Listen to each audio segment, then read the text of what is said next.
Damn, you know, it's kind of depressing. It's such a weird time for gaming because I was kind of coping with this generation. I'm not gonna lie with you of how things will be handled with video games for this within this decade.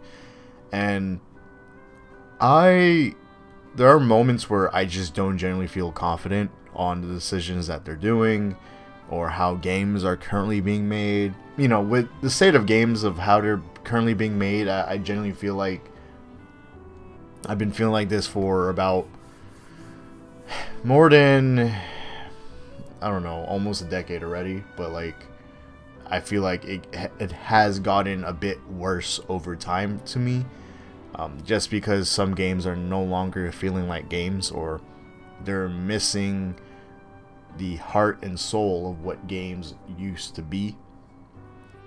And really is simply games being fun, games having replay value, games having actual gameplay mechanics instead of you walking around and just experiencing a story. Not saying that it's a bad thing, right? I think story games, or games that are heavily story driven, and games that just solely focus on gameplay, should coexist. There shouldn't be one thing remaining. There should always be a variety of things that we should enjoy. It's just that now I feel like in the industry, many games just try to be so Hollywood to the point where the medium, to me, as someone who has been playing games like my whole life, is it's not the same compared to how it was when it initially started. But with that being said, PS5 Pro. Speaking of games trying to be all Hollywood, one of the main issues I have with games is graphics. Like, they always, I feel like, I could be completely wrong. This is just a feeling. This is just a very, this is more like a, should I even say like a video journal of myself expressing how I currently feel with the state of gaming right now, because I don't think I have really shared my opinions how I truly feel with games as of recently. PS5 Pro, I think it's expected, right? They just announced their PS5 Pro with its hardware and its price range, which people are mad about and irritated, including myself, because yes, although the hardware itself has the features that is expected to run the games better, which I'm all in for, I think it's ridiculous how the price range for the PS5, especially, like, this is so, I'm so surprised with Sony for this, because it's so anti-consumer, because they expect you to buy a disc drive because it doesn't come with it. Why? If you're selling physical media, your physical copies, right, back in 2020, to PS5s that have the disc drives, why did you decide to make the only PS5 Pro, which you just announced and released, right, to not have a disc drive? So you're just separating your consumers, you're creating less incentives, but it's also the fact that, like, you're also creating bad marketing around the PS5 Pro, because the price range is nowadays in this economy. I'm speaking for US. I think it's just expensive overall for everyone, because it's even worse in Canada. It's worse. I was watching a Gamer Joints video, and he pretty much said if he wants the disc drive in PS5 Pro, he would be spending over $1,000. And it's just that at that point, you might as well just get a PC. My God. Wait, where's the disc? Where's the disc drive? $700 US? No. No! No! That's not even with, like, taxes added on either. Oh my God. Oh my God. So let's just round this to like 1,250. $1,300. Add that on top.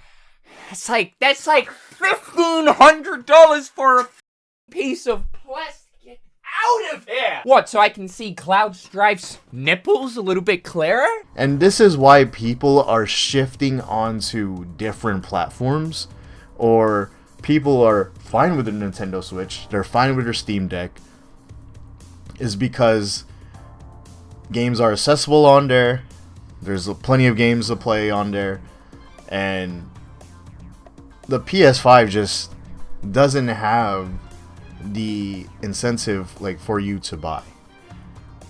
The only reason why this generation of PS5 like the PS5 has consumers is because of their legacy, because of how successful their previous generation was.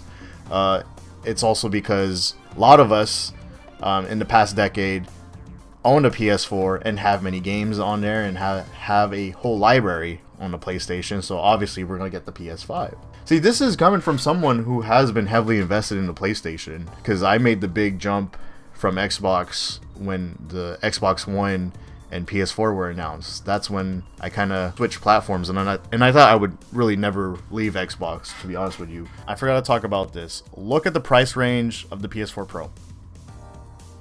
Crazy how times have changed. Look at this. Just like the only price range difference is a $100 price range. $299 was really the PS4 $300 back then. Damn, man, it's just crazy because yeah, we've been spending a lot on gaming. I didn't even realize that the PS4 was this cheap. So it's so mind-boggling in the situation we're in, and it's definitely gaming. We're in weird times because it's the best time to be a gamer, but at the same time it's not, because we're not seeing how we could progress forward. We're not seeing like very impressive games. I feel like late 90s and early 2000s we saw a lot of gems that released back to back. Nowadays it's kind of rare for you to experience a gem. You kind of experience a gem like maybe every other year or so. And you know, I think again, with the state of the industry of where it's at, I think that's honestly expected. I just want to just talk about this to you guys, because like I don't know if I'm tripping. Like, I'm very curious how everyone genuinely feels about where gaming is heading to, because at the end of the day, for me, I miss when, I keep saying this because this is a phrase I always say near the end of my videos with my critiques or whatever, every time I critique a game, is I miss when games are being games. It's either nowadays games take themselves way too seriously. Sometimes games just kind of miss that style, that cool style it used to have. Sometimes games, I miss sometimes like the goofiness of games, the arcadiness of games. There's so many aspects from games that I've experienced from the past where it just doesn't really exist here. So or exist in modern games. So when I do see it in games of today, I am very happy. Which comes to the whole Astro Bot topic as well, where it took Astro Bot. It's such a like interesting thing to see online. Now I don't know how everyone feels about it. I haven't conducted a whole research when it comes to Astro Bot, but from the many opinions I've been seeing on my feed, whether it is on YouTube, TikTok, Twitter, any social media, right?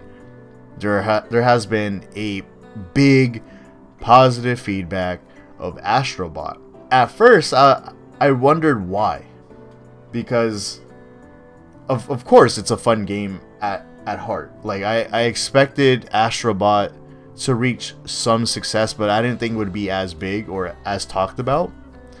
But I think everyone has been so conditioned and been so used to the standard of these AAA games being so cinematic, being so realistic, being so Hollywood, to the point where they're like, damn, I forgot, like this is what video games were about when they first played Astro Bot.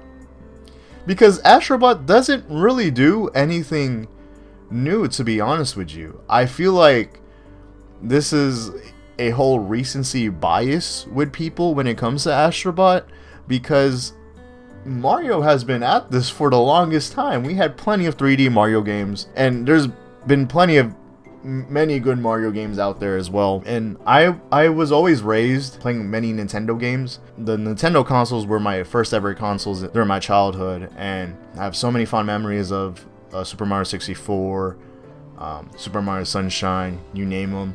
So when playing Astro Bot, it has that same feeling. It has that same energy. I mean, even the mechanics are very similar to Sunshine, I'm not gonna lie with you. Or you could even debate Super Mario Odyssey has that. I mean, you could debate that Super Mario Odyssey is very similar. I mean, Astro Bot is very similar to Super Mario Odyssey as well. I think everyone is so infatuated with what's going on with Astro Bot because they are experiencing just incredibly fun gameplay, very casual. You don't have to be competitive about it. They could just sit back, relax, enjoy the game, because now in today's gaming, everyone's also very competitive. There's also now From Software, right? From Software has been really been pushed towards the mainstream. A lot of games have been inspired by From Software, so difficulty has been pushed amongst many players, which is not a bad thing. Like, I think that's really good, right? Like, stop treating players as babies. Like, give them a good difficulty. Obviously, there's some people out there that don't want to deal with that, and that's, again, completely fine. Obviously, when Astro Bot came out, when this is a game that basically caters to everybody, and everyone's just having a fun, casual time with it, it has this big reception because the gameplay mechanics, the level design is from an era where video games at its core were about having fun. There were so many things of video games back then that made you just enjoy sitting down on the couch and just play. And Astro Bot does that. Now, I'm not saying like games should be a certain way, but as what I said before, we're so conditioned and used to games being so realistic, dealing with all these like realistic animations, these realistic graphics, or these hyper realistic art style and everything. We're definitely in a time where everybody is missing something and they're not realizing it. Let's look onto Twitter. So I recently was on Twitter, and I think this was just a few days ago, where John Lineman, or Linman, I don't know how to pronounce your last name, my apologies, he's the guy who's part of the Digital Foundry crew. I always watched their videos, big fan of them. And he was quote tweeting this tweet right here. Games like Astro Bot are just in a different category to the industry moving masterpieces like RDR2 and TLU 2, The Last of Us 2, Red Dead Redemption 2, and The Last of Us 2. It's like giving some small $15,000 car a 9 out of 10 and also scoring a Model S that also cost $15,000 a 9 out of 10 and saying they are good as each other. Okay, first of all, that take is already, like, it's funny. It's not just a bad take with video games, but it's also a bad take about cars, because there's a reason why people want to revive many vintage cars, or cars from the 80s, cars from the 90s. There's so many good cars from the past. There's a reason why there's a car community trying to revive all these cars and drive them or own them. Similar to how with retro gaming is. There's a reason why there's a lot of admiration with older video games than modern video games. That's just how it is. And this is what I mean, where people are so fixated and on... It's good. I appreciate how people have perspectives on moving forward with gaming, because I don't think gaming should be stuck in the past. We should always be moving forward and be evolving some sort of way. So it's nice that he had this take or have this appreciation of both of these games, but both of these games are the reason why I feel like also gaming isn't the same, because every goddamn game is trying to be some sort of cinema instead of an actual video game. I never even played RDR2 yet. I always wanted to. I played the first one back in, well, at least the one that was released in 2010 on my Xbox. I really enjoyed Red Dead 1. It was one of the best games I've ever played at that time. But gameplay wise, I don't think there's not much it really offered. At that time it was fun, but if I go back to it, I wouldn't be as impressed anymore. And with TLOU 2, the reason why TLOU is up there is not obviously for its gameplay. I don't think its gameplay is the best. I feel like the gameplay, there's some clunkiness to it. TLOU 2 is up here because of how well the story was written for everybody. Now, that's one of the biggest gripes I had with the TLOU series, is the controls. Now, TLOU 2 definitely felt way better. I prefer TLOU 2 over 1 just simply because of gameplay. Gameplay is so important to me, and this is why the whole Astro Bot situation comes into play, is because people have forgotten that what makes good games is their gameplay mechanics. But like with these games, these cinema games, and with these story-driven games where you're just kind of walking down a path and talking instead of like actually playing the game, it's just not as the same. It's just not as the same compared to where games want you to actually play their game. Again, I'm not saying both of these games don't necessarily do that, but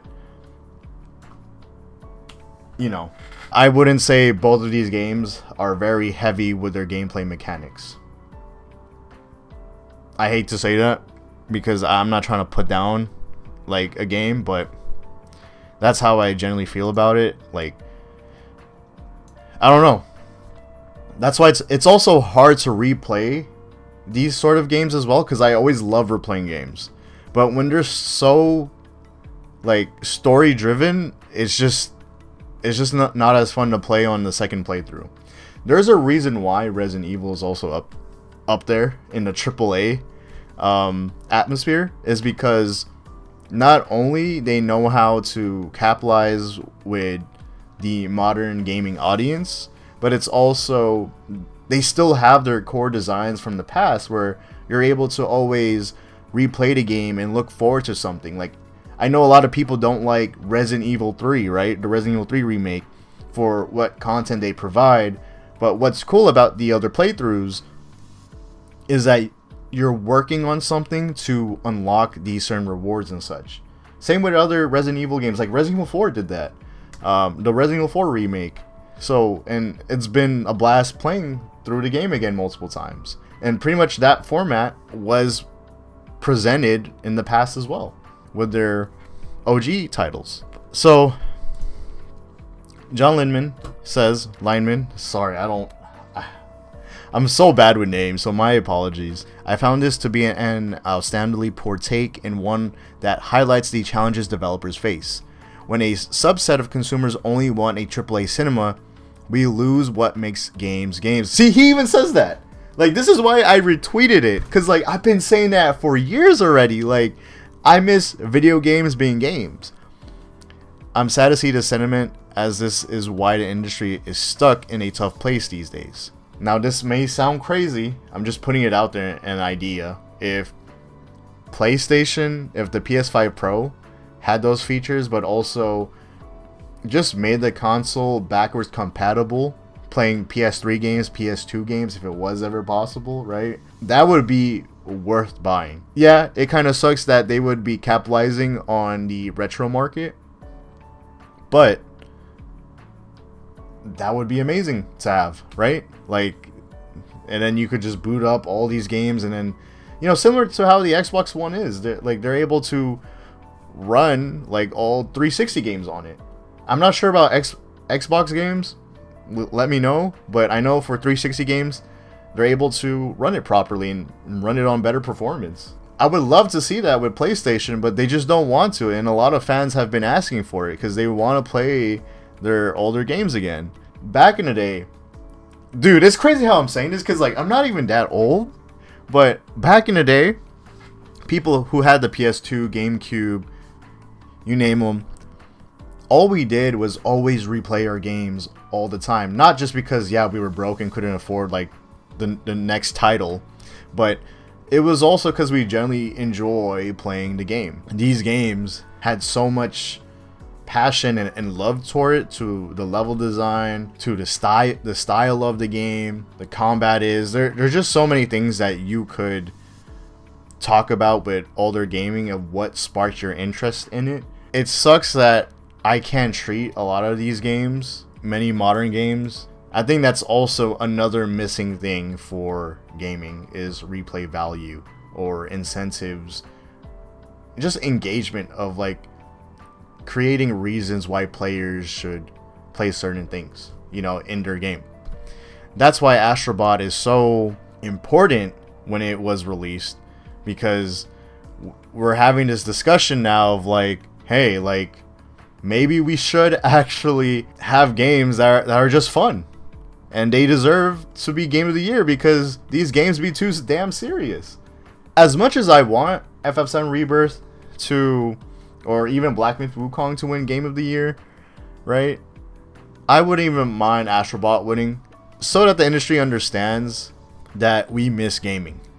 We miss actually playing games instead of them trying to be Hollywood. What was cool about gaming is that we were our own medium, right? And they had some story, but then there was a lot of gameplay into it, and there was a lot of immersion. Nowadays, we're leaning towards being like what John said here, AAA cinema. But interesting times we're in because of the next sleep of the PS5 Pro. Again, there's nothing wrong with what the game is supposed to, what this console is supposed to do. It's the price range and the less incentive for you to buy. I just feel like like, you know, when I was watching this, now I didn't do a reaction to it because I don't typically do reactions to hardware, but like when they were showcasing this stuff about graphic fidelity, it's like, who really cares? The average consumer is just, they're not even gonna pay attention to it. And if you have good gameplay, this stuff doesn't even matter because we're not even gonna be paying attention to the goddamn grass in the game. Now, I'm pretty sure in these part of the video, like he was saying, Mark Cerny was saying, like, the quality is basically going to be crispier on the PS5 Pro, which I really want, because I don't want the blurriness or the dynamic resolution happening on screen.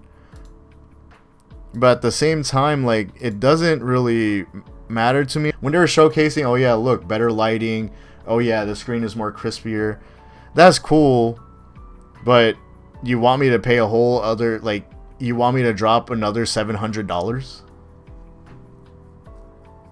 We already paid for, how much was this, the base console? It was like 500 or 600. See, it's like what when they were showing the fidelity mode and in the PS5 Pro. So it's nice that the PS5 Pro, its standard is 60 FPS, right? You get best of both worlds. You get the fidelity, like the graphics mode and the performance mode all in one. Like, that's your default, and it could even probably run better if the game offers like more performances. But and to be honest, like, Insomniac Games, like, they're really good at optimizing, and I was already playing Spider-Man 2 on like 40 to 60 FPS on graphics mode with VRR. It's just that a lot of game devs, they don't really focus on VRR because the average consumer does not have a 120 hertz monitor or TV. So it's funny how this is still supposed to cater to the casual audience, right? Telling them like, hey, you get better graphics on here, you get less blurriness, right? Like, you could obviously tell the difference here, but at the same time, these weren't big complaints because, first of all, everyone expects, like, oh, it's a console, right? If you just want very good quality visuals, then just get a PC. See, like, Tlu 2 on here, what is, like, the big difference? I mean, obviously, natively, it's gonna look spectacular on the PS5 Pro, right? Compared to PS5 performance. But it's like, when they were showing this stuff, I was like, dude, as someone who's been playing games this long, we don't care. Is it just me? Or would you want better graphics? I do have, like, conversations with a few of my casual friends or even, like, my relatives about gaming when it comes to graphics, because I'm just curious how, like, they feel. And most of them, or at least half of them said like they do have more incentive to play a game when they have better graphics. And I'm just like, oh. And it just shows. It's like the shift of our generation, and is it really on the consumer of them? See, the thing is, I feel like we're in a situation where it goes both ways, because it's not just the developers and the industry itself promoting these realistic graphics to us and how we have less gameplay mechanics in our games. This is where I say, like, it's such a complicated topic, because consumers themselves, like, they look forward to, like, this stuff. The casual consumer looks forward to, like, better graphics and everything. And, you know, it's just, I don't know what else to say about it.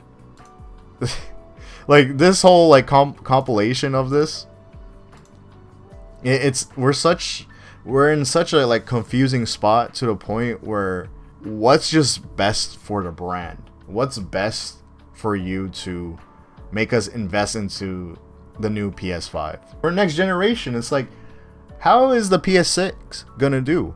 Will that be the worst console because everyone's just gonna have less incentive now? The industry is very interesting nowadays, because I just wonder what the hell they're gonna do, because no matter what platform it is, people are struggling on getting consumers to buy certain games, to buy these certain things, and it's to the point where they don't have enough money, because, like, everything is so high budget to these projects. So I'm just wondering how things are gonna be in the future. Like, and the fact that many companies like Square Enix, they're planning to go multi-platform, because them being exclusive to a console is not making them enough money, and they want to be optimal on how much money they're gaining. So, you know, I feel like it's such a layered topic to talk about, which I can't even discuss right now, because I'm not within the industry, and I feel like I don't even have the credentials to be speaking about this. I'm just giving an opinion, you know, as a fan of gaming. You know, that's why I don't want to say, like, oh, hey, just make a good game. I don't want to just say that. I don't think that's a reasonable take. Maybe it is, maybe it's not.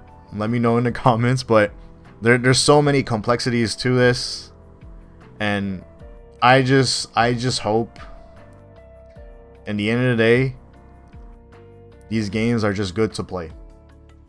Whether they are good with their performance, with their gameplay mechanics, I hope they run good. I hope they play good. I think it comes to a point now where I feel like, you know, with the release of Astro Bot, everyone is realizing, hey, we don't really need realistic graphics. We don't need these Hollywood games. What we need is actual games to play. Thank you for letting me vent out if you watched throughout the whole video. So comment down below how you feel about it. I want to hear your opinions. I really do. I do want to, like, tap into the gaming community and hear everyone's thoughts on this. There's no right or wrong answer. It's just your feelings overall. So, and let's have a civil discussion in the comment section down below. All right. Hope everyone has a good day. Peace.